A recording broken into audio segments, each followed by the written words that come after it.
Hey there, welcome to On Background. I'm Fred Delory, and I want to start by thanking you for tuning in, and as a reminder, please subscribe if you haven't done so already, so that you don't miss any episodes. We aren't taking a break. We're going to keep chugging along every week with new content, so subscribe so you don't miss any new episodes.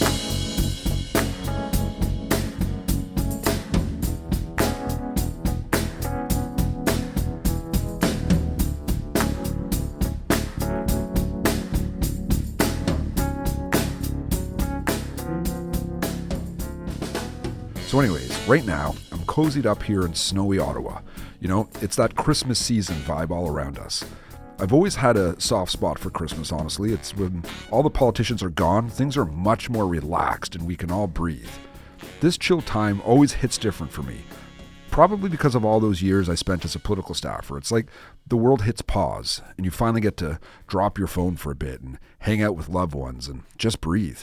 And that got me thinking. Why not dedicate an episode to the world of staffers? You know, those folks who are pretty much glued to their work, always on call, where vacation means you're only checking your phone every hour instead of every 5 minutes.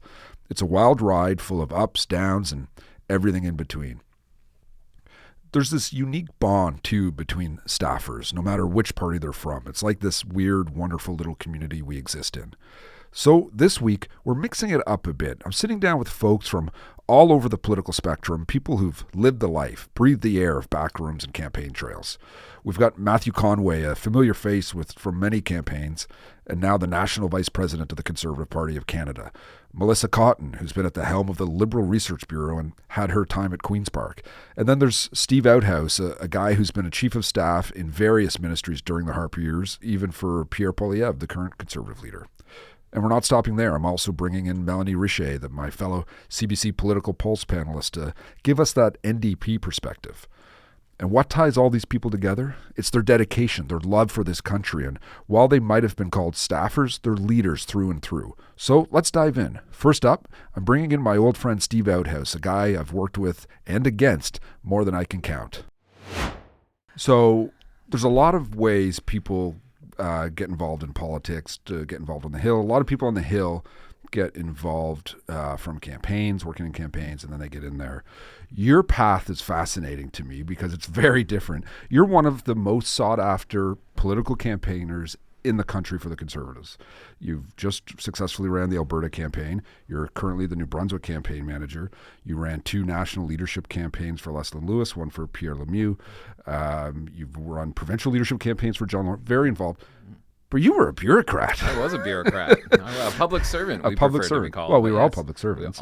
We all so you're trying to pretend you weren't. You're trying to water that down.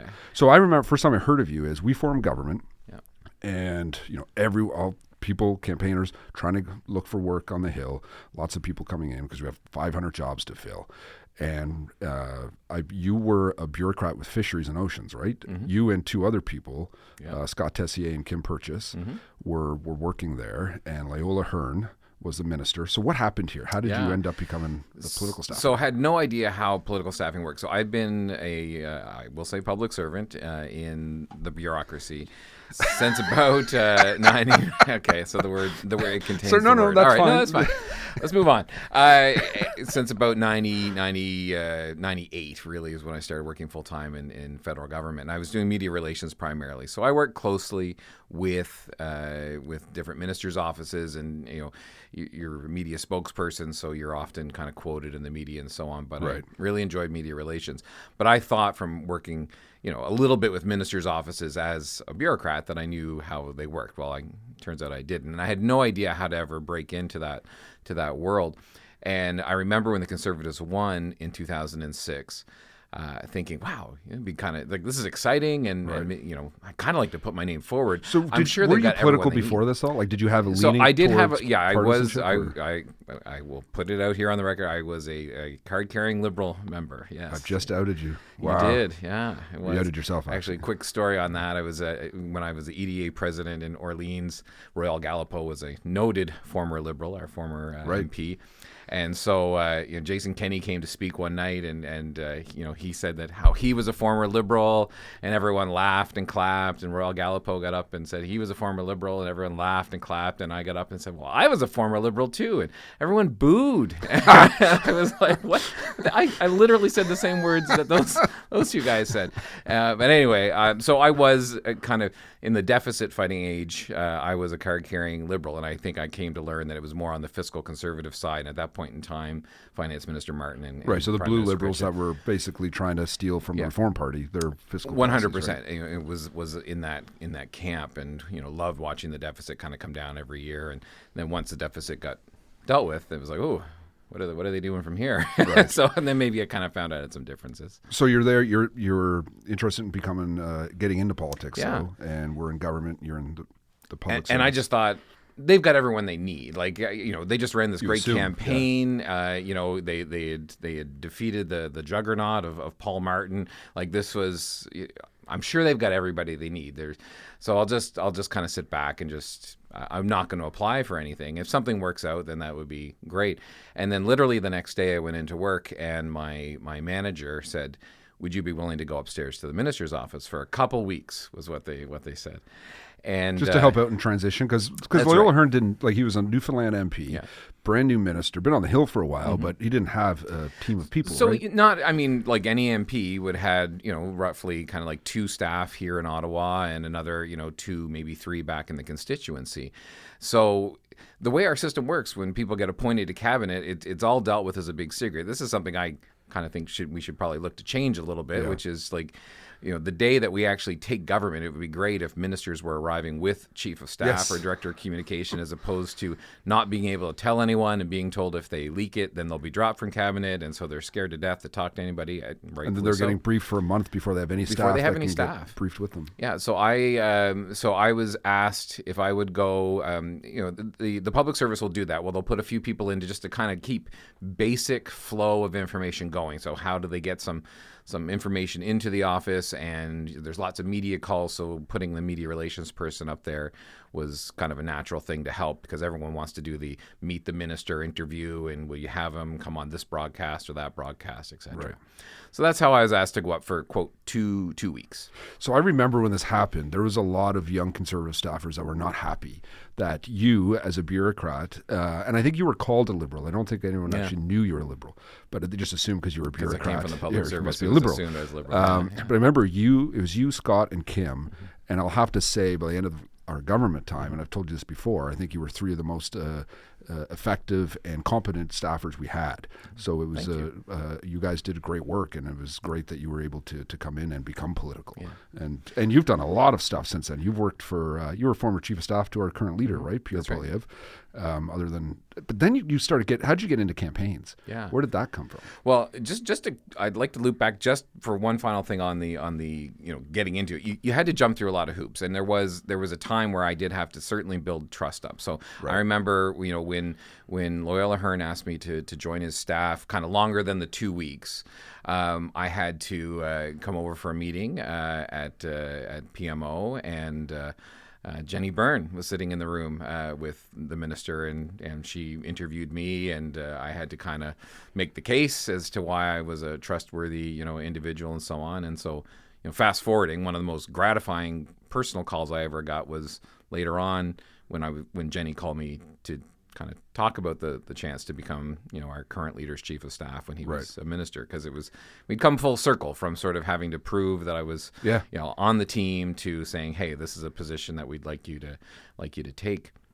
And how I got involved with campaigns was an evolution through the time as a staffer, whereas it was interesting because, yes, there definitely was resistance, and there definitely were people who saw me as an interloper, or I just was in for my own personal career development, and I was, quote, going to go back to the public service when this was all over. And I had people tell me flat out, they're like, you're not going to be the one with him in the next campaign, so, why should I listen to you on this or on that? Right. Seen very much as a temporary staff member. I think, you build that up over time, including, both Scott, Kim, and I were all faced with the same thing at the same time, which was the public service had originally told us that we could take a leave of absence for 2 years and then potentially renew it. And then they came to us and said, sorry, we gave you wrong information. You have to decide in or out. And, we had pensions, we had health benefits, we had and all a guaranteed these things. Job, right? Guaranteed That's there job for you for your... for a lifetime with, a great pension at retirement at 55 because I'd started young enough. And all three of us walked away. We were like, we love what we do. It's a different feeling, in the right? minister's office. Politics is once you're in it, it sucks you in, and it's hard really to get out. And it's you like guys gave up those. It's like a disease or an addiction, whatever bad thing you'd like to say, but a treadmill with no health benefits. But it's off.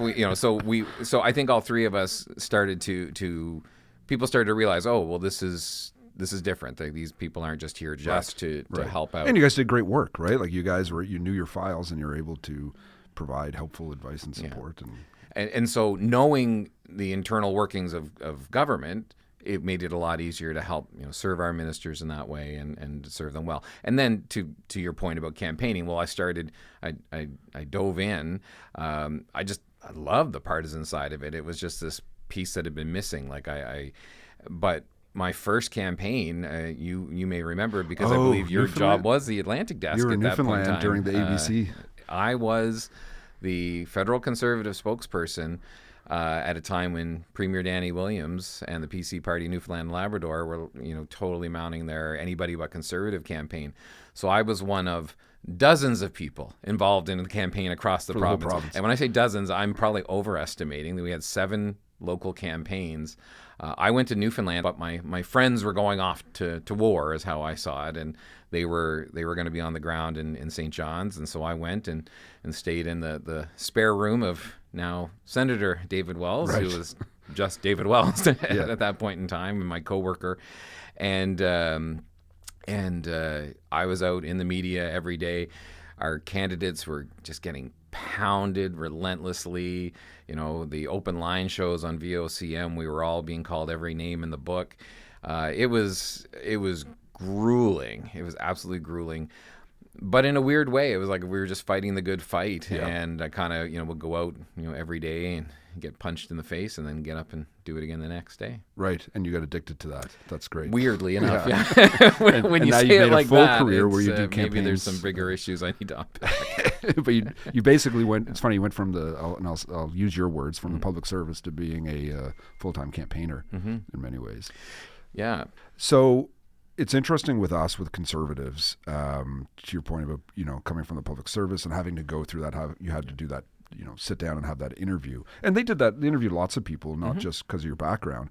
But I find in the Conservative movement, you basically have to really prove your chops, that you're a part of the movement, that you're like, we're a party. I call it a coalition. Some say we're factional, like a lot of different factions within the party.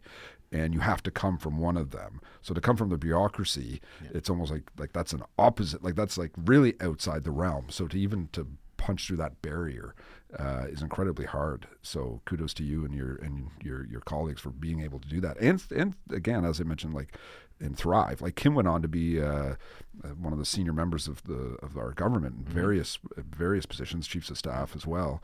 All of you ended up as chief of staff, right? That's all right. 3 of you. And Kim also went on to be chief of staff to provincial party leaders, Correct, Conservative party leaders. So we all got into it and just found our stride. We loved it. Yeah, so that's awesome. So, and you've done several stints on the Hill. You were most recently deputy chief of staff to Aaron O'Toole. I'm curious if you've noticed a change in the supports for mental health on the Hill. And I'm putting you on the spot here, but it's something that comes up a lot, and it's one of those things that politics is a grueling. Like it's exciting, and I think that's what feeds so much of us. It keeps us all involved. But from that side, what supports are there? And if you know anything on the Conservative side that you could speak to, it'd be interesting. Because that's something as on the campaign side, I wasn't on the Hill per se in the last few years. Yeah, so I think there are kind of hill-wide resources that are there in terms of employee assistance and so on. And there's certainly policies that are in place, from the Parliament of Canada that would cover, members, staff, and OLO staff, and presumably others. And then within, if you're on the Liberal side right now and you're in government, then there's of course, I would say probably even more extensive employee assistance, programs that are available. It really boils down to who's managing the staff. I mean, that's the reality. I think there is a much greater awareness of the importance of mental health, but I think we all have to acknowledge, and for anyone looking to get into the field, you have to be aware that this is not a field that lends itself to balance. It's become a bit of a joke with my friend circle, because they'll say, well, how are things going? And I've said for about 15 years now, yeah, I just could use a little balance in my life. And they're like, yes, you were saying this since 2006. And I'm like, yeah, that's right. So someday maybe. Now, with the holidays here and things like that, these are times where people. There are natural ebbs and flows to the energy on the Hill and the work that goes on in politics, and you need to seize that break. Like when it comes up, don't be that person who's sending emails on Boxing Day to your team. Like just let everyone kind of just relax and disappear. Take the break that's there. You don't get extra points. I mean, unless there's an actual crisis going on, and unfortunately we have all had to deal with those in different times. When we're in government in particular. But it comes down to who's managing the people and their attitude and so on. And I think, from my perspective as being, in chiefs of staff roles or deputy chief of staff roles, you need to be clear with people about expectations. You need to be fair when you're asking for something that is, if it's pointed out as unrealistic, then you need to adapt and give people more time. Burning people out and pushing them into the ground doesn't do anything to help them. And ultimately doesn't help you when they walk away and you need to train up new staff. So you need to keep that in mind. But it ultimately does boil down to who's managing the staff and what's their take, because we all know the right things to say about mental health. And we all know the right things to say about respecting people's boundaries and so on. But if you are, emailing your folks or texting them at midnight and then, texting them again at 6 a.m. to say, why haven't you gotten back to me? You start to create a workplace that is going to have some issues. Right. That's a good point. And that's the nature of our business, where it's 24/7. But I know the holidays, to me, when I was working on the Hill, was always that time of the year that I loved the most, because it was really usually phones down. You could at least have a few days where, particularly Christmas Day and Boxing Day, it's dead quiet. And it's the only time of the year you get that. No other holiday has that break. So I find it's an important time to be able to enjoy that. And that's one of those things where, in particular, if you're in the chief of staff role or you're in a manager role, you can set up boundaries and you can set up systems so that people know that they can take a break and not have to be staring at their phone constantly and ignoring their family or friends.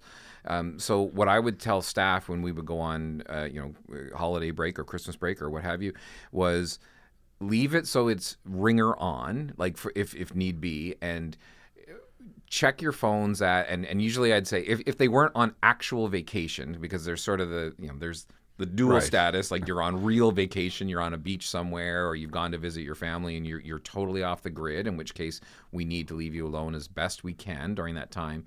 Or there's others where you're working from home, you're on call, as it were. And I'd say, check your phone at 9, check your phone at noon, check your phone at 4. That's sort of when we can expect people to sort of look at their phones and say, oh, there's a little bit of batch of emails here, like let's clean them up.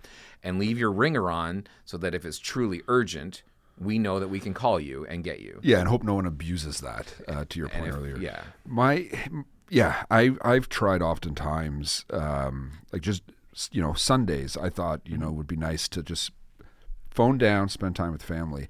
And the thought of not looking at my phone every few hours gives me such immense anxiety. And I'm not even working full time in politics anymore. It still gives me anxiety.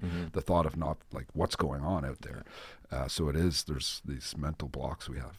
And we kind of create those ourselves. And partly it's because when we're in environments where there's a lot of uncertainty and there's always things shifting. And that's where, when I was in the director of communications realm, that was my hat's off to everyone who takes on a DCOM role, because you have to be on top of things and what's going on Twitter. Yeah, Twitter is not real life, but boy, it affects your life. It seeps into it quickly. And so if you aren't aware of something that's going on, and that's why, constantly refreshing and constantly checking. I mean, it's no wonder, people burn out more and more in these types of positions because it's that way. Like when we started, not to age ourselves too much, but I mean, I remember having a debate about whether we should have a Facebook page or not. Like if it was at that point where, oh, maybe is this going to be around in 2 years? Who knows? So yeah, it's changed a lot. Yeah, it certainly has. So having been from so many different angles where you've been in the public service, you've been a staffer, and you've been a campaigner, what's the best part about being on the Hill as a staffer?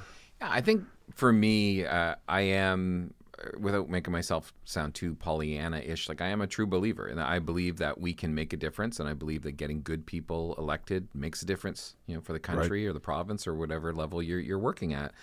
I remember walking off the Hill once with Scott Tessier, who was my chief at that point in time in our first mandate.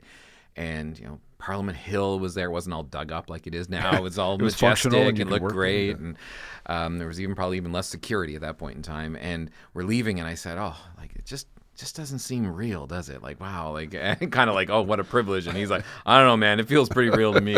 And I was like, "Yeah, you're right. But having a chance to sit down with decision makers and people who are deciding what to do, with the country or this program or that policy and the direction it's in, having a chance to shape it, that's very exciting. I'm not a policy wonk at all, but just to be part of those conversations. And so I would spill that over into the campaign side, which is you're still charting a course and putting it out there. And again, it sounds a little idealistic, but you're putting it out for the people to decide, is this the direction we want to go or that? The less noble way is just the fight.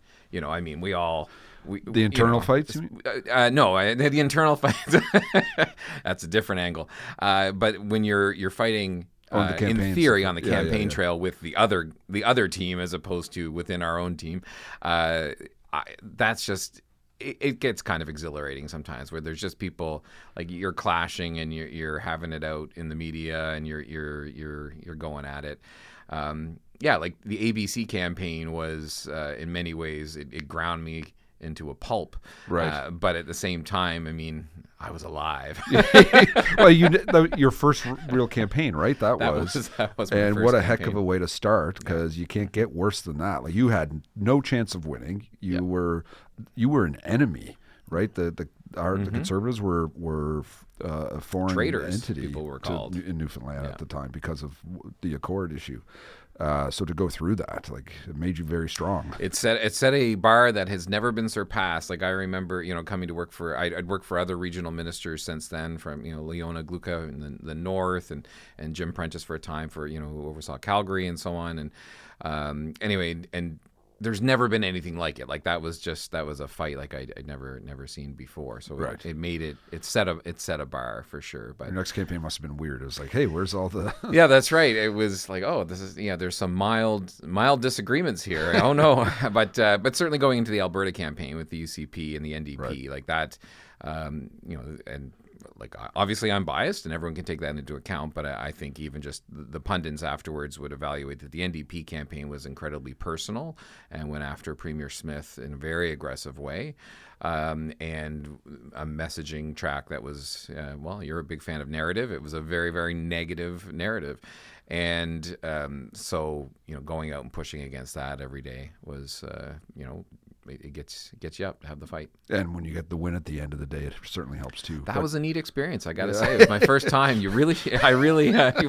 I'd like to do it again, actually. It was we'll see what you do. Before then, I'd racked up several moral victories that people were happy right. You've about. a lot of your campaigns overperformed expectations, That's right? And that's always a great way to come out of campaigns. I find for me in campaigns, they are exciting. I love so much of them, and you and I have had a lot of conversations because you and I competed against each other in a lot of races. 3 leaderships. And you know how much I really also hate a lot of it, right? And don't like the fighting and kind of want to get away from it. But my biggest thing with campaigns afterwards is I always go into a depression after a campaign, win or lose, no matter what it is. When we won in 2011, majority government, it was my whole life for years. Every day it was getting up. I was the decom of the party, was fighting. And we were dealing with the In-N-Out scandal at the time, and I was the lead person on that. And then to go through that campaign and to win, and everything just stops, particularly on the campaign side. The government still has to, they're probably busier, but I wasn't on the governing side at that time. So it was this weird just blackness. Like it was just this, like the exhilaration is gone. And I think that's what Yeah, I you miss. go from 100 to 0. All of a sudden it's done. And losing's even worse. Well, that's what I mean. I mean, when, when you won the leadership in 2020, I mean, off you went to, and folks went to OLO and started that going, and you did. I was invited in and joined later, but yeah, for me, we had run Leslie's campaign and had definitely overperformed what people were expecting, and so we got a lot of high fives and kudos. Yes, right? I realized afterwards how concerned you were. I started to pick up on it there, but when you started to attack us. But anyway, that's a whole other podcast. Contrast, right? But it was, we went from 100 miles an hour to 0, and the winner has to keep going and take over, OLO. And everything, but it is easy to get into a funk and have that spin out into something longer, because it does.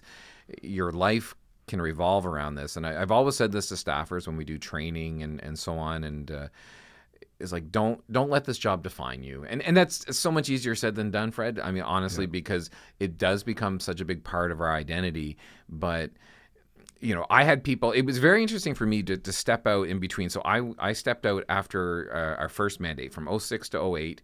And then I stepped out in 08. I was coming back in and doing some short-term contracts and things. Right. I was working at my church at the time and so on. And so when I left, people unfriended me on Facebook. They didn't, like all of a sudden people who were just my biggest fans, like within my circles, I no longer served a purpose. They didn't. I guess some of them didn't put it together that I might come back at a later time or whatever. But I've noted those people in my Rolodex here. But the people truly, and all staffers need to know this. There's people you think care about you, but they're really only interested about how close you sit to somebody else. Right. And when I was no longer a director of communications for a cabinet minister, I mean, I doubt they wished me harm, but they certainly weren't going to, the invitations stopped coming, and the check-in calls and the how's it going, and all those things are, you no longer serve a purpose for a lot of people. So if your identity is tied up in the fact that you are minister so-and-so's such and such, at some point that comes to an end. And I remember saying that to my wife when we were talking about this. I said, there are so many more ways to lose your job as a staffer than there are to keep it. Like it does eventually end. Like there's no lifer, role in stafferdom. So, but yeah, keep that in mind. There's just people that, so don't let that be your identity. That's really good advice. Yeah. Well, thanks so much for coming in. This was awesome chatting with you. Yeah, it was a lot of fun. Love to have you again at some point, talking more in-depth stuff about experiences too. And look, I know that the listeners can't see it, but I really appreciate with the Christmas theme, you like these matching pajamas that you had us wear. They're fantastic. Funny guy. Oh, this is great. Yeah. Thanks for having me. Have your 10th beer and let's go. So Steve's journey really is something else, isn't it? From a public servant, as he prefers to be called, to a political guru, which I'll now call him. His story is a testament to the diverse paths that lead into the heart of political life. And speaking of paths, Steve's involved in something pretty interesting that ties directly into the world of political staffing. It's called rightrecruiter.ca, a platform that he created to connect Canadian Conservative political leaders with like-minded staff from across the country. So for anyone out there thinking about a career in Conservative politics, it's definitely worth checking out. Now, shifting gears from the world of Conservative politics, we're going to take a look at things from a different perspective. Our next guest is Melissa Cotton, former head of the Liberal Research Bureau. Melissa's experience, especially as a Liberal from Saskatchewan, offers a unique insight into the dynamics of political staffing from the other side of the aisle. Her approach to building strong workplace culture is something I'm particularly keen to explore. So let's welcome Melissa to On Background. On the staffer side of things, you have a very strong reputation. I've heard a lot of people talk about you. I've never actually met you before. This is a pleasure. So thanks for sitting down and having this chat on Background with me. Yeah. But you have a very strong reputation of building a very solid work culture within the Liberals when you were there. What's that like? Like, I don't know Liberal work culture. I don't know Liberal staffer culture, I should say. Obviously, there's all these different tribes on the Hill, and we do intermingle at times, but not a lot, right? Like you tend to stick to your fellow staffer in a lot of ways. So I'm very curious how you folks recruit, how you bring people in, and what staffer life is like on the Liberal side of things. So you ask about Liberal work culture. For me, I kind of go back to some of the tenets of our politics, right? So you're attracting a group of people that have a common set of values, as you would in any other political party. But I think because some of the policies that Liberals have championed over the years, you tend to find, I think, a lot of open-minded folks from a variety of different backgrounds. I mean, I look at my own family. I grew up in Saskatchewan, and it's not that I grew up in a politically active family, but I would say Liberal from Saskatchewan. I want to talk more about that too later. Yeah, that's curious. That's a whole other episode, Fred, as well. And I went to a university, obviously, in Saskatchewan that was, you were either a very strong left or very strong right, and you were generally not in the middle. Right, not yeah, exactly. That's why the Liberal Party doesn't seem very successful in that province, right? Because there's the two polarized Yeah, parties I think you've got kind of the polar opposites. But for me, it was the tenets of what Liberalism stood for, and I think that you find that with a lot of staff members that come to work in Liberal offices, because it's just part of that culture and that fabric that makes up who we are. I became a young Liberal at a time that the party was championing same-sex marriage. And I knew it wasn't something that was important to me personally, but I knew people that would have that experience and would have to say, I have to either hide who I love or, that they wouldn't be the same experience as myself. And that was probably part of my draw to some of the politics. So I think when you ask about what Liberal staffers are like and how we attract them, you're attracting people like any party does that have some of the same value system as you. Right.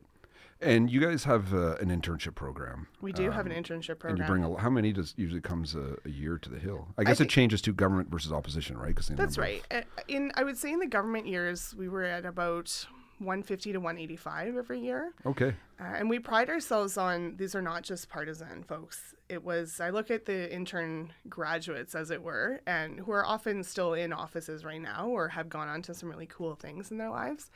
And they weren't necessarily people that started as partisan Liberals. Some, but obviously. they became part of the journey? They became in a lot of ways. And there were a few that, I've looked, we've got a few that graduated and went on to work for NDP members and that's more my political stripe. And that's okay, because it was just getting them. That's fascinating. So it's not as partisan at the internship level when you're coming. I mean, I think I have a fairly solid understanding of what the Conservative... Very partisan. Yes. So I ran the first Conservative Party internship for the Conservative Party of Canada, right? Yeah. Like, obviously, there was internships for the old PC Party and the Reform Party and the Alliance, but post-merger, I came in as the National Youth Organizer, so I ran it, and very partisan then and very partisan today. That's our party culture, right? That's how we do it. Yeah. We don't have that as much. You obviously have MPs. They make the choice to hire these interns. Same with ministers' offices, PMO, the Research Bureau. The party has their own, but. So they each have their own. They hire their own. They're given like a list of. That's right. You apply centrally. We provide a lot of central training, but you're going to, of course, have MPs that say, "I want to bring in this person that's from my riding." Right. And others don't. Others say, "Just find me something really great. These are some of the skills I'm looking for," and we would do our best to do that. Yeah, we would push back sometimes on that, right? Unless to fit into the program and do the training, because the Conservative Party is a different coalition of. If you sat down, we could sit here for an hour and try to figure out all the different parts of the Conservative Party. And if you're bringing in people who don't fit any of those, then it's really, it could be problematic. So that's why I think it works for us and why we have to do it that way. Absolutely. I think it's all about, a program is only successful if you've done it in a way that's going to kind of mesh with the culture that you already have set up. So. Right. So Liberal staff life, it's like any staffer on our side, I know it's a grueling job, right? Like there's a lot of burnout. How do you find the retention is? Is there a lot of staff turnover? Is it, or does it go government to government? You guys win, so you're here a lot to the end, and then there's changeover. Obviously, we all know how it's going to end at some point. Everyone's going to get fired. I think time is probably the biggest factor, really, right? The longer you get into any government's mandate, any party's mandate, you start to see people shift around. Aging is another thing, right? You look at a lot of these staff started in their early 20s, and now you get 8-9 years into a mandate of any party, and they're starting to have different priorities in their lives. But there's certainly lots of folks that have been there for a while and have continued to be that institutional memory. So I don't know that retention is as much of an issue just because it's our party. I think it's just any party. I mean, even when I look at my experience at Queen's Park, the longer the Wynne government had been in power, you start to see people move on to different things and for sure take that experience elsewhere, really. And the camaraderie, I imagine, stays with you, right? Like former Absolutely. Liberal staffers, you're always kind of looking out for each other, I imagine, right? That's how it is on our side. Now, obviously, you have your friends and you have your enemies internally, and I'll say that a lot. But we're such a massive country and we're so spread out, and you work in this intense climate for short periods of time, knowing that we're all temporary in a way here. You just build that because you're at, the word war is too strong for politics here on the Hill, but it's like that, right? You're competing against another entity. And you're going through something together. Yeah. There's that sense of camaraderie. I think campaigns add an additional layer to these things. 100%. Especially when you look at things like by-elections where it's kind of an off cycle. You're forced to sometimes live with these people, work with them 24/7. You're together, but you have to look out for each other, right? We have each other's backs, I always say, and forgiveness to those that are actually from Ottawa, but nobody's actually from Ottawa in politics. Right. I have met a couple of people, too. And you always point it out when you do, right? When you meet them, you're actually surprised. That's so interesting that you're from Ottawa. I've never really, you don't come across that, but you're not necessarily going home for family Thanksgiving. In my case, I try to go home as often as I could, but you're creating that family for yourself. That's true. Right? That's a lot of. You're right. You're almost like you're on campus here. Yeah. And you're stuck here. And I made the choice to marry somebody in politics. Okay. So this would probably be why our wedding was like this. But I look at our wedding party was a lot of people that we met in politics. We have mutual friends that stood up in our wedding together. And it's partially because you have those fundamental years where you're growing together as people, and you get thrown into a lot of things in politics, and you go through a lot. You grow, I think, very rapidly in your career path. But to get there, you have to rely on each other. And I've been known to say that you get further by not stepping on people's backs, but by raising each other up together. 100%. You're right. So, when you have that. But people can also be very successful too. But it probably runs out, I guess, after a while. You can only go so far like that. It's a choice, right? Like I remember now in different positions that I'm done now, I remember the people that were kind to others. Right. And it's interesting. You find when they're looking for something from you, you remember how they treat. That's right. And that's because it's like cyclical. We all go around. People are in and out of politics, and it's the relationship building and the friendships. Absolutely. And you remember the good, and you also remember the bad. And those calls may not be returned as quickly. That's right. So, if at all. Yeah. Let's make good choices, right? In the way you treat people. Right. Don't be an ass. Yeah. It's a good mantra, really. What's the sense for staffing from the PMO involvement? Do they have anything to do with helping all the ministerial staff? I assume they do all the hiring, or is it who hires people for the minister in the Liberal world? It's the minister's prerogative who they hire. Is that real though? Like, we all know that, but is that real? I think that PMO probably provides some input in terms of, particularly when you're starting at the chief of staff level, to say to the ministers, if you're new, especially if you're new to the cabinet table, this person has shown us to be, good at managing people. They have been actively engaged in the policy work of the party and the government, and they are also somebody that is going to be able to guide you in your new role. So I think when it comes to new cabinet members, particularly, they might provide some input. I think when you look at the overall chief of staff table, there's always, on our side, there was always an intention to try and ensure that you had a bit of the same gender balance you had in terms of the cabinet makeup itself. But that we were looking at all the different types of diversity, whether it was regional diversity, interesting. cultural. Regional diversity is interesting for chiefs of staff. I've never thought of that. From our side of things, it was constant flux. It felt like, and again, it was we had, I think when Harper was Prime Minister, 4 different chiefs of staff, right? So you have different cultures with each chief, which is normal. Yeah. And I think there was sometimes PMO would be heavily involved in the hiring, and other times a little looser, particularly if it's a veteran minister that's been around a while and has that trust of PMO. I think they could probably hire and fire at a different wheel. But also, if there's a shuffle happening and some cabinet ministers are being put into a certain role, they're being put there for a reason and not necessarily a good reason, and the chief will be determined and the staff by PMO. It's probably a fairly safe assessment too for the Liberal side. I mean, we can't make the same analogy though, because we haven't had turnover in our chief of staff at PMO. Katie Right. is the longest serving chief That's of staff amazing. to Prime Minister. It is. I don't know her just by reputation, but it's insane to me that someone could be there that long and still seem to be going strong. Again, on the Conservative side, if you go to the Maroney era and the Harper era, it's I think 2 years is the average chief of staff in those 18 years of governing. So for someone to be in there for going into her 9th year, that's incredible. It is, yeah. Yeah, I think, you asked about the longevity of Liberal staffers. I think that chief of staff table is actually a really great analogy of it too. You've got folks that have been there. When I was first on the Hill, they were there in government before the Liberals lost in 2006, stuck around through opposition, was just extremely important for any party. The muscle memory, right? Having that, like I know with us, we seem to wipe ourselves out every few years, the Conservatives do, and we have these, we keep having leadership races. I think that's done for quite a while now, fortunately, but we keep having these, and when you're doing that, you're doing a reset and reset and reset, and you're losing so much value. And you could argue we had that same kind of turn as well for a while, right? Yeah. So, and then you look and you've got new folks that probably started their political careers in 2015 when we won that have now rose through the ranks at the Chiefs table. So it's a nice mix. It adds a little bit, and that's how you ensure that you're continuing to have that succession planning too, right? Yeah. It's great to see too when you see people, they're in politics for a while, they're on the Hill, then they go have a career. They leave for a while on their own free will, and then they come back. Absolutely. And then you see them. You see the same faces. We keep recycling each other. It feels like we're.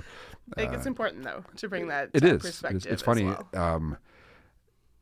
When we lost so I was here at the when Paul Martin was Prime Minister and met a lot of Liberal staffers then when they were in government, and then we won and they disappeared. Hadn't seen these faces for 8 or 9 years.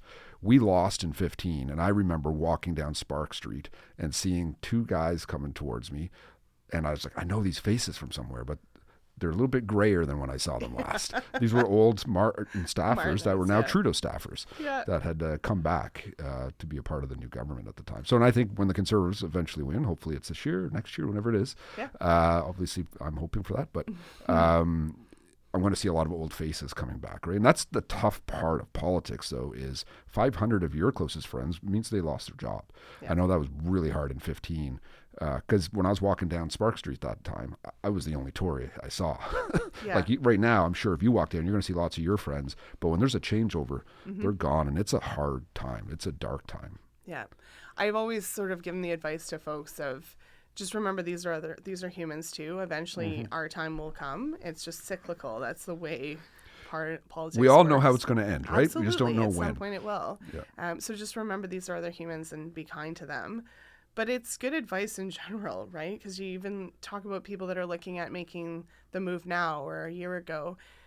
Again, it's back to that. How did you treat people along the way? It does not matter the political stripe.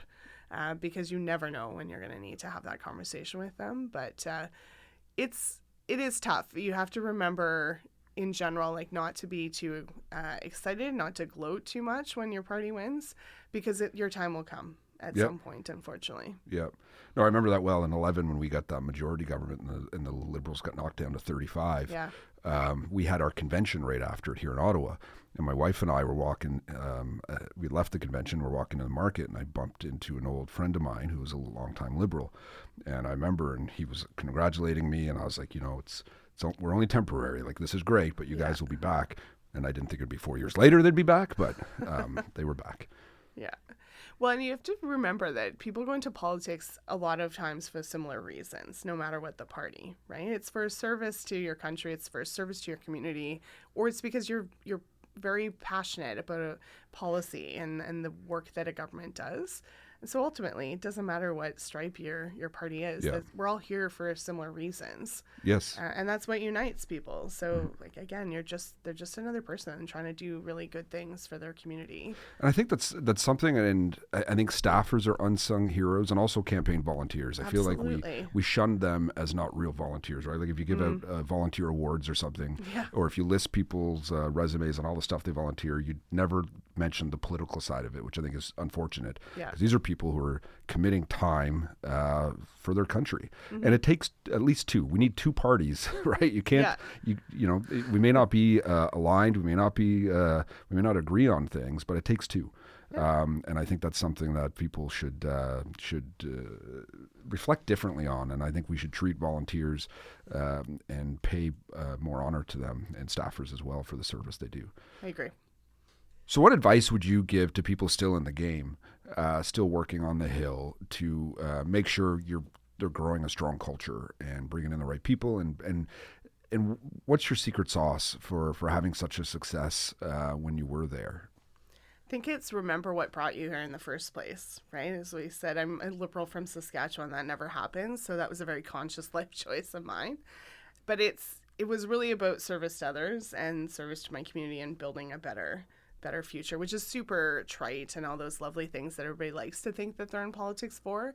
But at the very basic core, it was just that service to community, which is something my parents worked really hard to instill in me. So I remembered that when I would have those days that were a little bit tougher, I'd sort of take a step back and say, this was obviously not an easy path to get here in the first place. I, like many staffers, certainly didn't expect to be doing this for as long as I did. But obviously it was important to me, and that's why I kept doing the work until I left about 2 years ago.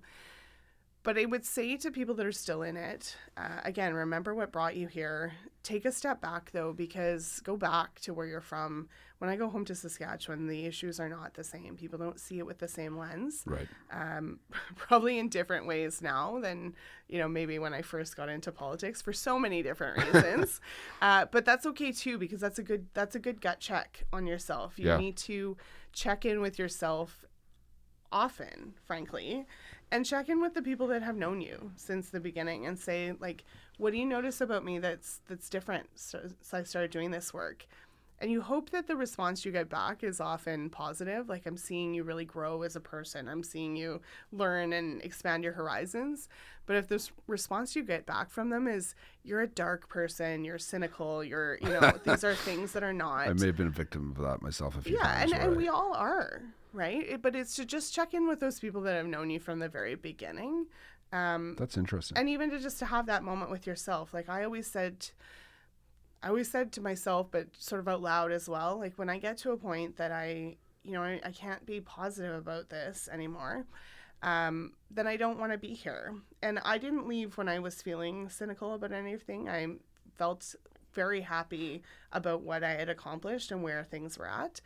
But I think you can often have that moment where you go, I think it's time for somebody else to take this on, and I can't be the only one that's got this skill set and that has that experience. I need to pass that on to somebody else while we still have that runway to do that. Right. That's a good point. Knowing when to get out, right? That's before you burn out, before you get too cynical or whatever.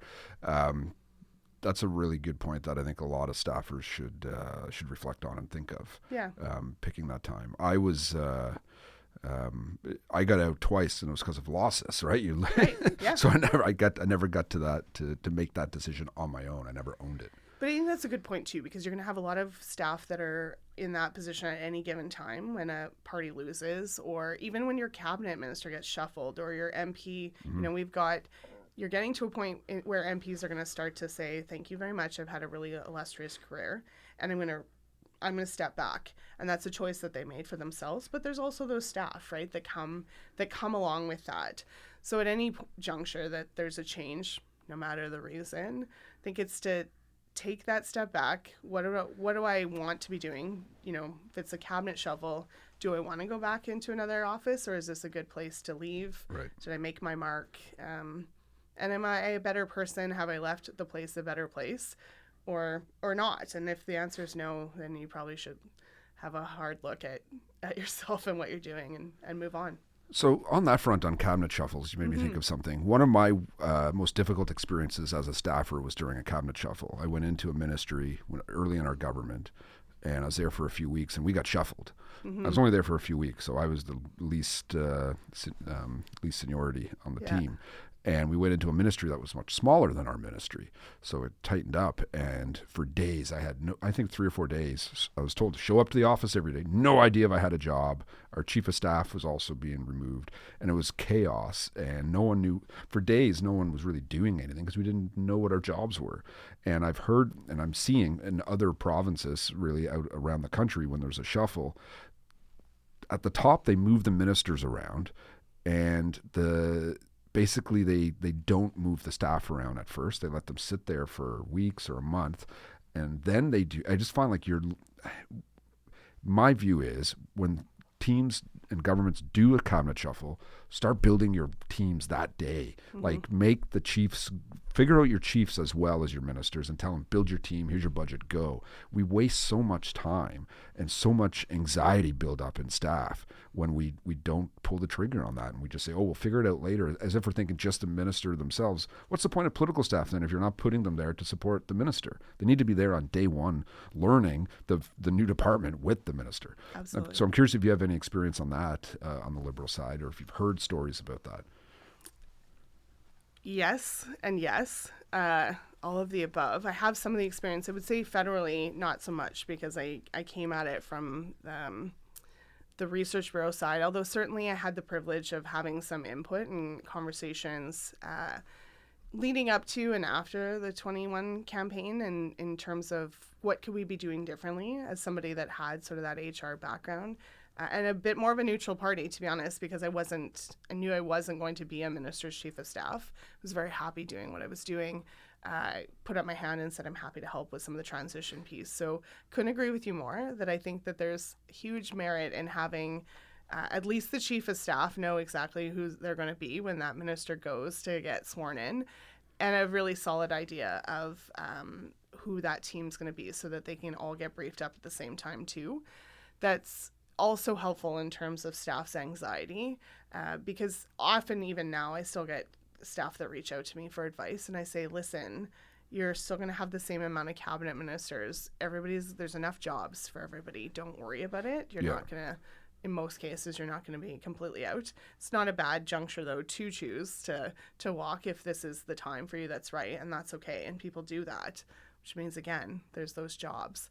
The only drawback I see to those types of things is that if you're a staffer that's maybe been there a lot less time, somebody doesn't necessarily know that you exist, who's your advocate? How do we make sure that we don't drop those folks through the cracks? And that's kind of the only drawback I've ever seen or thought of on those types of strategies of cabinet minister and here's your ready, set team to go. Yeah. It's also hard, right? How do you tell somebody, I want you to become the director of communications, the minister of housing, when we can't tell you who the minister of housing is going to be? Right. How do you often? That's a bit tricky, right? That's but at least if you start on day one, though, or at least completely. like start instead of wait a month or wait a few weeks, hold tight, that sort of thing. Like, no, let's go. So if O'Toole had won the last election, I was as his campaign manager was going to advocate hire an HR person in PMO that oversees all ministerial staffer. Agreed. That can get these process flowing and take care of people.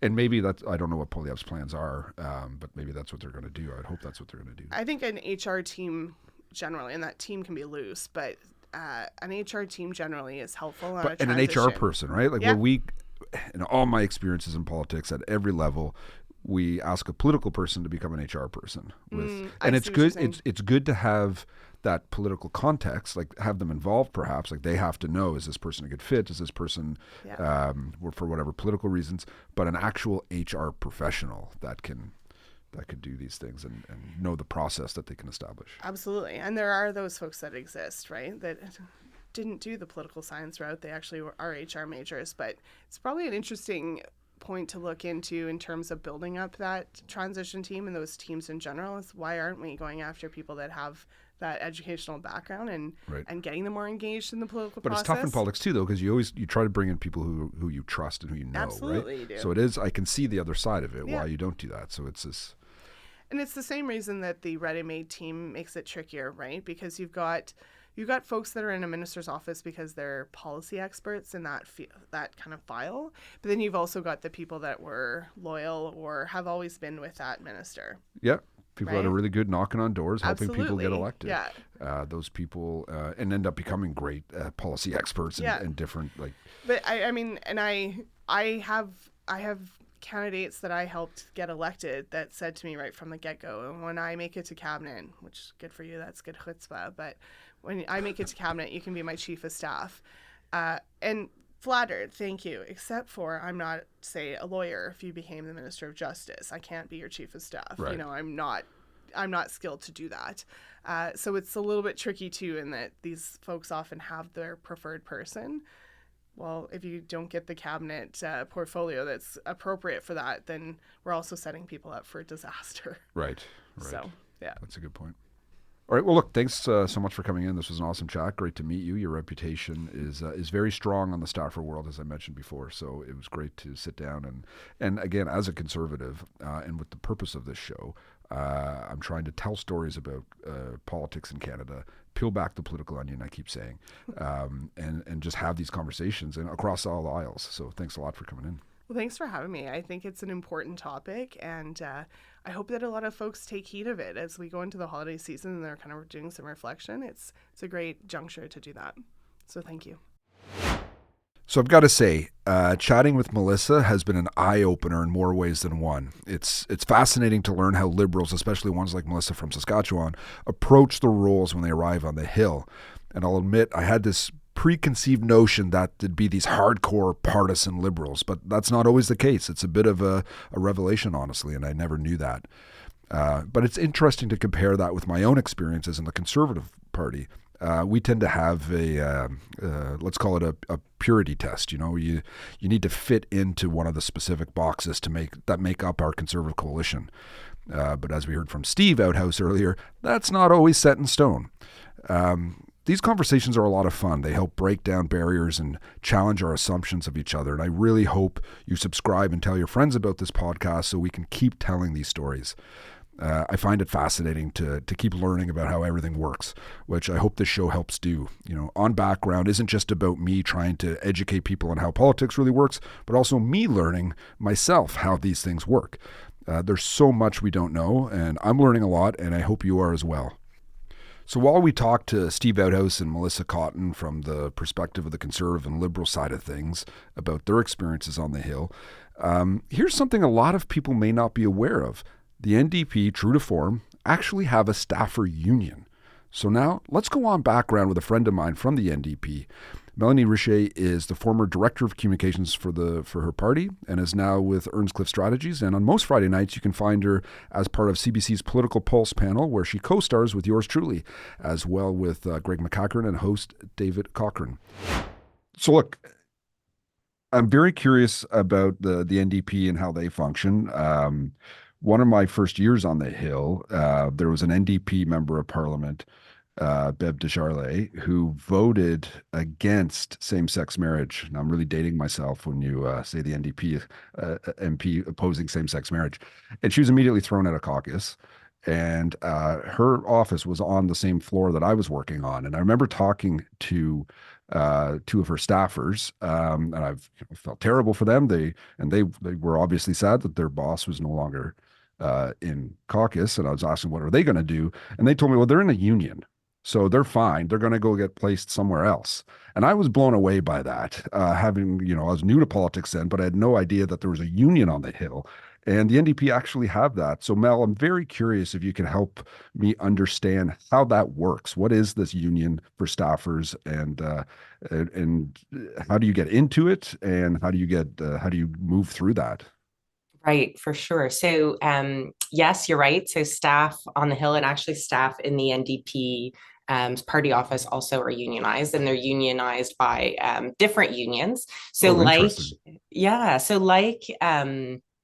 any union works, you as you get hired, you go through probation, and then eventually you're part of the union. So you pay membership dues and you get benefits of being part of a union. And what that does is it, ensures that wages are at a fair level, that you're getting good benefits, the same benefits really that you get for joining a union in any other workplace. You get them from joining the union or becoming a staffer on the Hill. The only thing that is different, obviously, is that, it's a political environment. So it does make things not always easy because of, like you just mentioned, what happens when an MP is removed from caucus, or what happens at election time when not all MPs return. If you're coming back with, you're losing half of your caucus, then what happens? So there's still some challenges and it's not easy, but, the NDP does believe in unions. They're a Labor Party. So this was important. Right. It's at the core of your identity, really. Exactly. So Exactly. so it makes sense. Do you have it on that front? I'm curious though. So let's say I'm elected as an NDP MP, and I have this amazing person in the riding that I want to bring up to Ottawa and have work on my staff. Right. Can I do that, or do I have to hire from a list provided to me by the union? Again, and I'm coming from an angle here where I've never dealt with unions, so totally, totally. So it's a little bit of both, right? When a new MP comes in, they would obviously put out a position to hire for. So they would put out, they're looking for, I don't know, legislative assistant, for example. And then based on who is on the recall list, folks who are working at other MPs' offices or working in the leader's office, or who have been let go or who have lost their job because their MP didn't win or retired or whatever, could apply for this position. Now, it doesn't mean that people externally wouldn't be able to apply for it. So, for example, you've got this really great New Democrat in the riding that is the expert on all things fisheries, for example. That's kind of what you were looking for to fill this position. It doesn't mean that you wouldn't be able to hire them. It just means that there's a fair shot for folks who are already on the recall list, part of the union, who want a chance at that job. So the MPs can still hire who they want. They're just encouraged to look at the list? Yeah, look at the list, make sure that the person that is applying for the role actually has the skills needed for the role. As when MPs are first elected, they don't necessarily know what is needed on the Hill, right? So the HR team is part of that, and really union will make it sure that folks understand that this is what is needed for this kind of job. So if you're looking for, I don't know, if the person on the Hill, the person in your riding is really, really good with communicating with people in the riding, and you're looking for a ledge assistant, well, at that point, you're not going to want to hire the person on the Hill for your ledge assistant job, right? But you have these great candidates who are part of the union who, for whatever reason, are no longer working in another MP's office, or they are still working in an MP's office and looking for a change.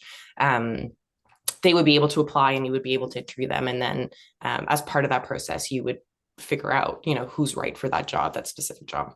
Okay, now I'm really interested in knowing hours and wages in this because there's times when I worked in PMO where I went an entire night without sleeping. I was up all night. I'm sure I worked more than the 40 hours mandated that week, working on different projects.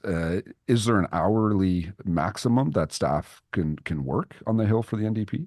It's definitely tricky in that political context, right? And the hours are not normal. The work is not necessarily normal. So how do you kind of regulate that, or how do you make that regular with other employees? They use systems like how much overtime you've done. Are you able to take it in lieu? Just to make sure that it balances out a little bit. After, right? Yeah. So for example, folks who are working on the Hill in Ottawa, they may be working a lot during the year, but in the summer, actually, they're not really needed all that much. So maybe that's where they take some of the time that they've worked overtime. So there is kind of a checks and balances to make sure workers aren't doing too much, or people in MPs' offices aren't doing too much. But at the same time, what I felt when I was on the Hill was, I was both at the staff level and at the management level. And what I found at both of those levels was that there is a understanding of, we're doing this because we believe in what we're doing. So there may be some times where, this goes outside of the collective bargaining agreement a little bit, but we understand that this is needed for whatever issue of the day is happening. Right. It's interesting because, like in my experience too, like the example I used where, we pulled an all-nighter and you work those super long hours. But I've also been very fortunate to have really good bosses that would just give us days off, right? Like Totally. one time at PMO, my director would assign us different days as a team, Right. we'd split it up. Right. So we'd get that time back in Right. that way in some regards. Totally. So this just formalizes the process. Now, I would like to think that all MPs are good bosses, but it just gives a little bit of protection, like you do have when you're part of a different kind of union, that is written down somewhere instead of just Right. maybe unofficial agreement between a good boss and staff. Now you mentioned something I'd like to pick up on too. You mentioned Mm-hmm. management and staff. Mm-hmm. The way from my view of the world is we're all staff. There is no Yep. like there's higher Right. ups. There's, the Yep. chief of staff. At the end of the day, the title right in there that she has is staff. She's chief of Totally. staff.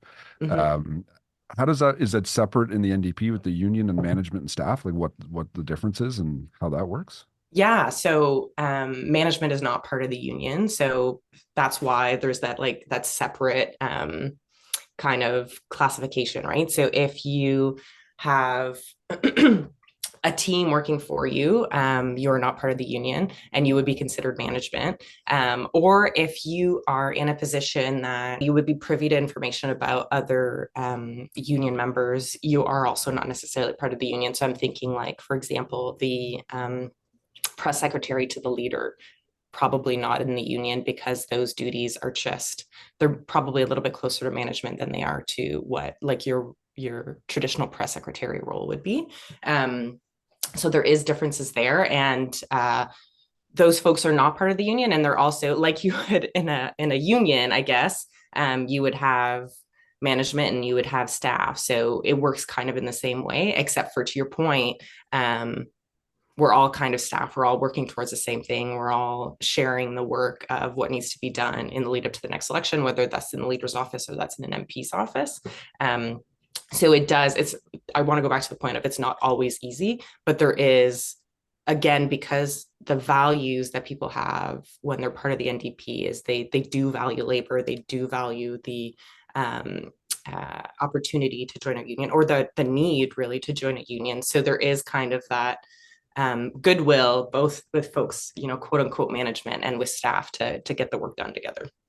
Right. And it would, again, certainly be off brand if you didn't have a union being the I think it would too. So another thing I'm curious about is the work culture of the NDP on the Hill and what I Mhm. see on the provinces as well. I find it interesting.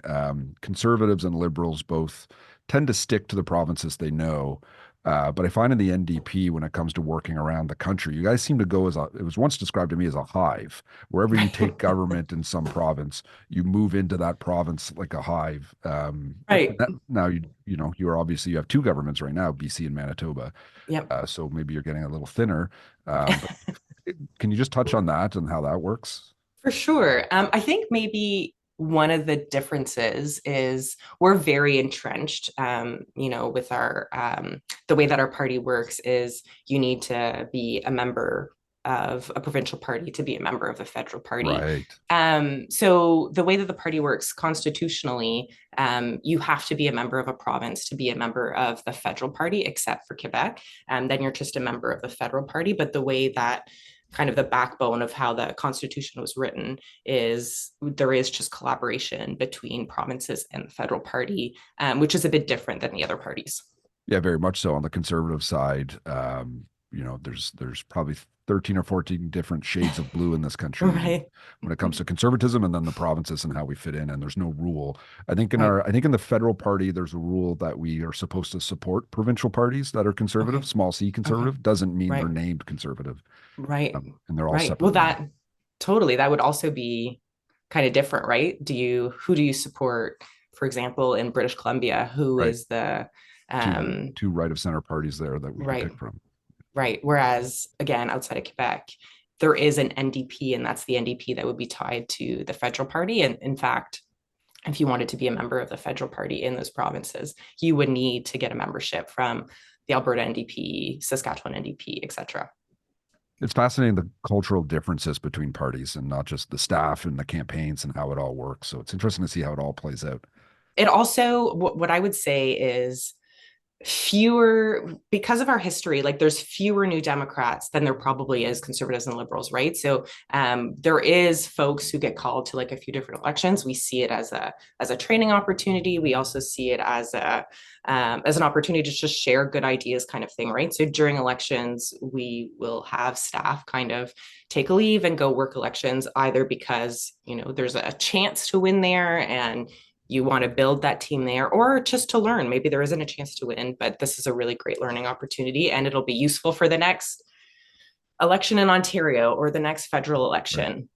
Right. I also think maybe something that's a little bit different is outside of like maybe one or two issues, a New Democrat in Nova Scotia is the same kind of New Democrat in Ottawa. I think the regionally, there's maybe it's a bit different for conservatives and liberals, like depending on where you Very are much so. in, Yeah. right? So I think that also makes it a little bit easier. We all, for the most part, again, outside of maybe like energy issues, we all believe the same thing. So it makes it a little bit easier to come and go between provinces. Mel, thanks so much for taking the time. It is greatly appreciated, and I hope you enjoy the holidays. Well, thanks for thinking of having me on, and sorry I couldn't be there in person. Okay, so that was Mélanie Richer from the NDP walking us through the unions and how that works, something that is very foreign to me, particularly on the Hill. So it was interesting to get that perspective. Okay, so next up, we've got Matthew Conway. He's not just the national vice president of the Conservative Party. He's a seasoned former staffer working in both here in Ottawa and in Queen's Park. His story and his struggles with mental health and him reaching out to me actually sparked the idea for this episode. So let's get to it. We're going to dive in here with him and his experiences. Thanks so much for sitting down. You and I have worked together for a long time in politics, both on the Hill and in campaigns, and then kind of off the Hill. You're the vice president of the Conservative Party of Canada, national councillor for Quebec, and you're also that's working. your fault. Well, thanks for agreeing to serve and to help the party along. And you're also in government relations now as well, right? That's correct, and communications, and even some translation. Political translation, which is actually in itself different than regular translation in my estimation, but whatever people need.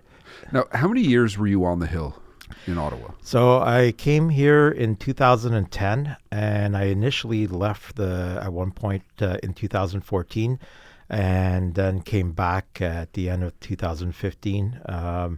Couple of leaderships, and then left quote unquote for good in August 2018. I love how you say for good and you emphasize it, knowing that us staffers, I don't think there's ever really a for good. We always get sucked back in somehow. There's this.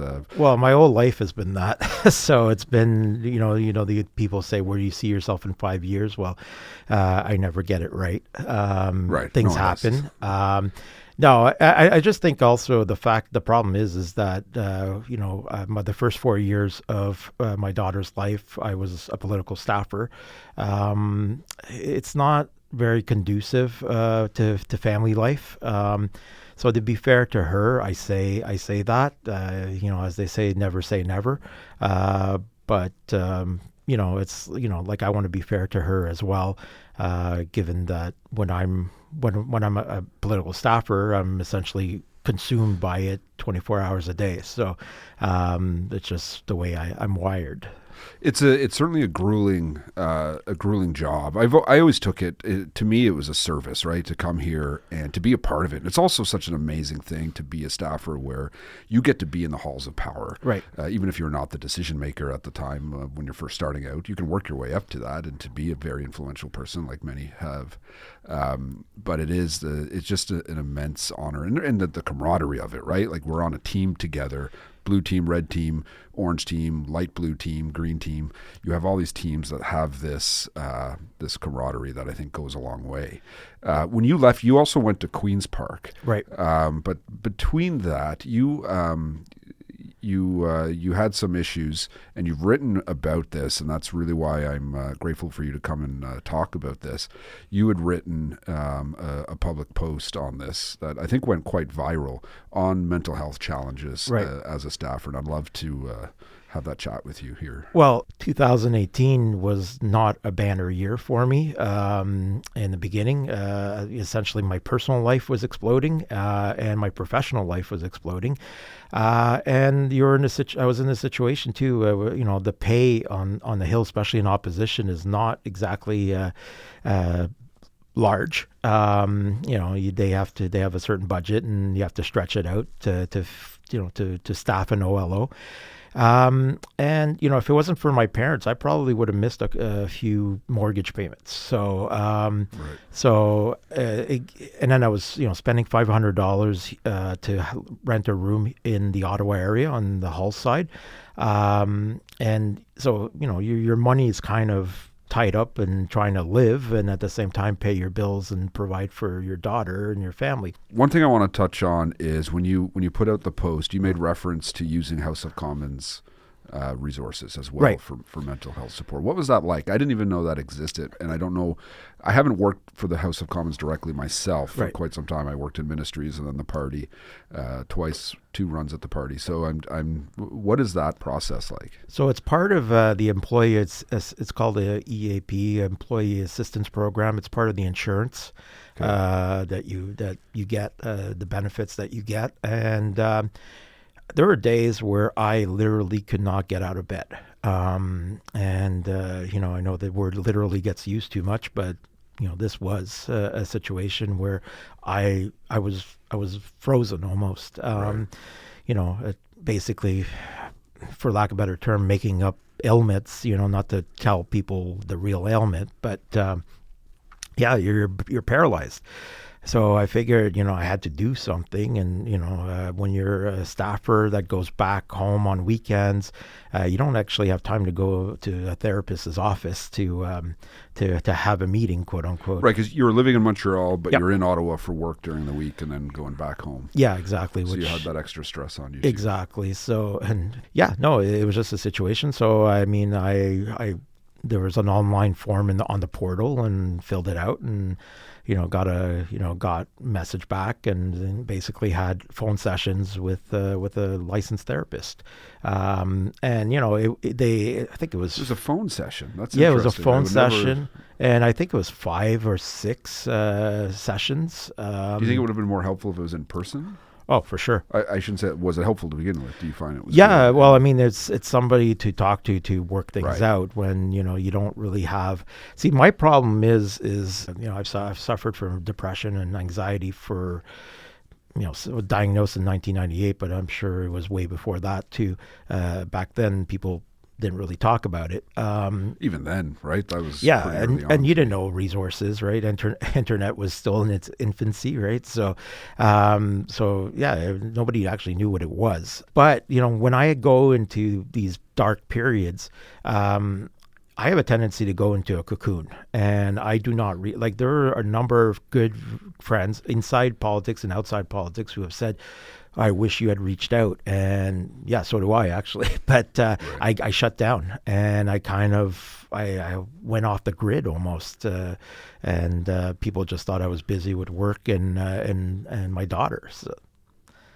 So it's not. I wasn't helpful to myself. Let's put it that way. So the House of Commons support, right? Where just back to that, was how helpful do you think was it? Obviously, someone to talk to. Was it? How long did it last? How long were you able to use it? 5 or 6 sessions, which was the maximum that was available. And then the insurance cuts out. So no longer available. So at least there was that. But could there have been more? Yeah, for sure. I think when people are in crisis, I don't think 5 phone sessions is enough. But the insurance industry being what it is, they like to cap things to have cost certainty, right? And affects the cost of premiums. And at the same time, it's on the House of Commons to negotiate that. Right. And this is not a Conservative Party thing. This, I'm sure, happens cross-party, right? Yeah.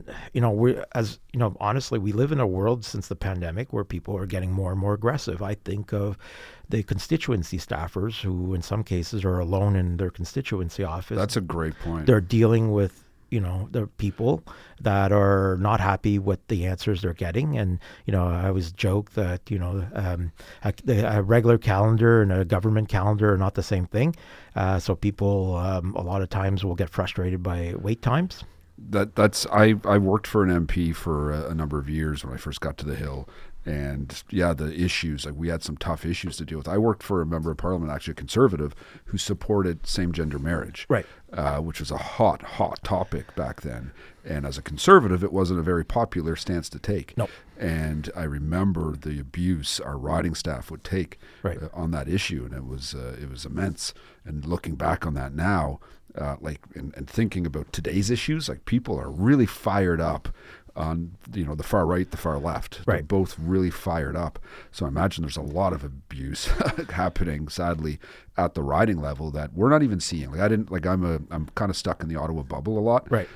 So I don't see a lot of that myself, but I bet you there's a lot of stress on the riding staff. There are people, and you mentioned it, I believe, on the first episode, where chiefs of staff, when they're hired, are they're essentially the first advisor to a minister. They are not there. They do not have, in most cases, human resources training. Right. None of them do. None of them do. And or how to deal with people, because you'll have an office full of people. Not everybody's the same. It's like a hockey team, right? Some of you have to, kick in the behind, and some you have to coddle, right?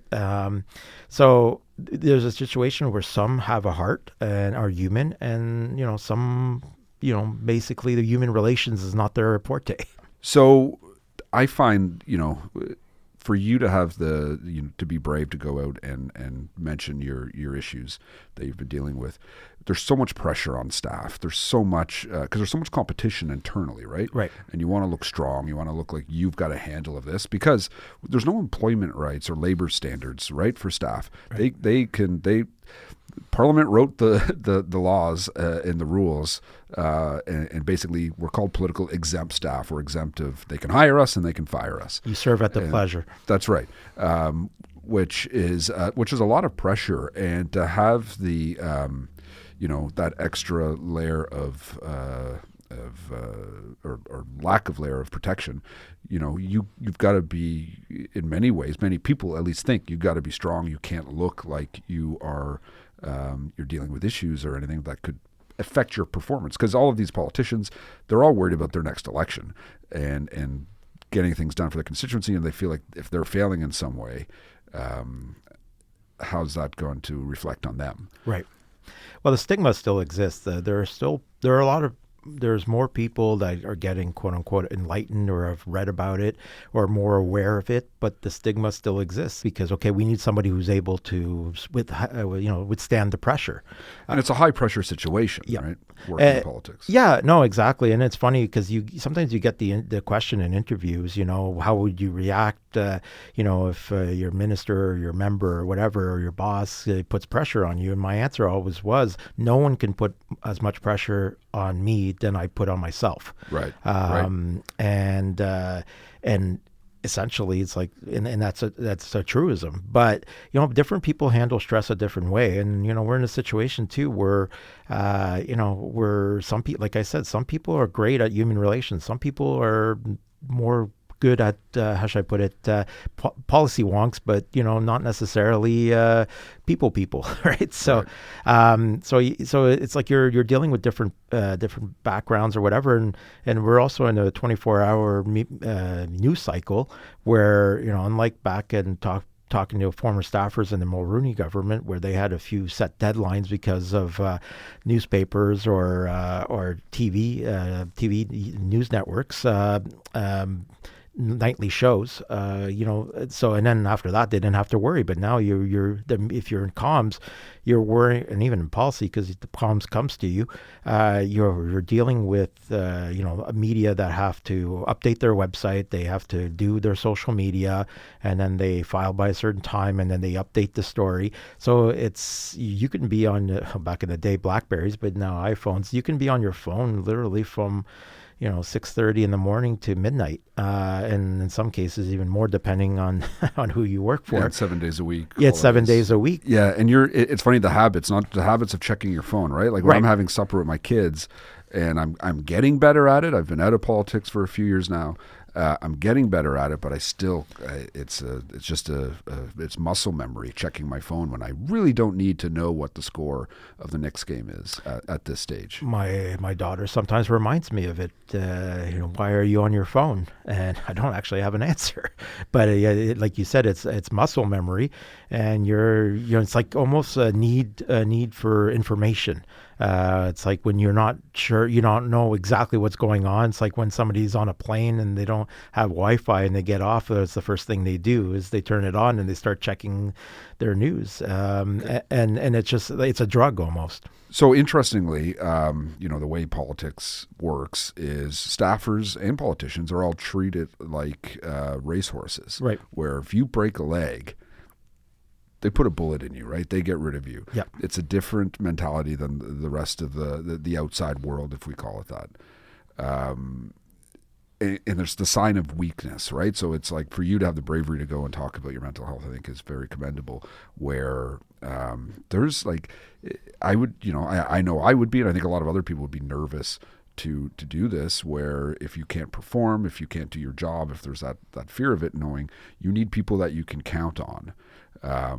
And I know our leaders are depending on that, right, in the party. But at the same time, we are all human. We all have struggles, and we all have ups and downs. Right. So it's actually, I think, a sign of strength that you're willing to come out and talk about this stuff. Well, like I've said many times, if this helps one person, it's worth it. Well, look, thanks so much, Matt, for coming in and having this chat. I think it was very interesting and informative. Obviously, you're doing great now. You're National Vice President of the Conservative Party. Right. You're running Conway Direction Public Relations, which is great. So awesome to see you, and thanks for coming by. Yeah, whenever I have national council meetings or whatever, I talk to the boss, which is usually me talking to myself, and I give myself permission to go. So Awesome. All right. I can't thank Matthew enough for sharing his experiences with us, his openness about mental health and the stress that comes with being a political staffer is not just brave, it's incredibly important. It's a reminder that behind every policy, campaign, and late night session, there are real people with real challenges. His story is a powerful testament to the strength and resilience needed in this line of work, and it's a wake-up call for all of us to prioritize our well-being. There was a time when talking about one's mental health was seen as a sign of weakness, but listening to Matthew, it's clear how far we've come. He's not just open up about his struggles, he's thriving as the National Vice President of the Conservative Party. It shows that being honest about our challenges doesn't hold us back. In fact, acknowledging them and seeking help can propel us even further, and we're all better off for this shift in understanding. And that brings us to the end of our episode. I hope you've enjoyed these insights into the world of political staffers as much as I have. It's been a journey down memory lane for me, reminding me of the incredible years I spent as a staffer. It's a unique, challenging, and ultimately rewarding path. If you're out there thinking about a career in politics, I encourage you to reach out to the parties that spark your interest. Talk to your local politicians. Keep an eye on social media for internship opportunities. They're often posted all over Facebook and other platforms, and it's a great way to get your foot in the door. To all the current staffers, take this quiet time to recharge. If you feel overwhelmed and need help, seek it. It's there as we're learning. And enjoy the holidays with your loved ones because, let me tell you, 2024 is just around the corner, and it's going to be one hell of a year. So, from me, Fred Delory, and everyone here at On Background, we wish you a very happy Christmas break. Stay safe, stay warm, and let's all look forward to next week's episode of On Background.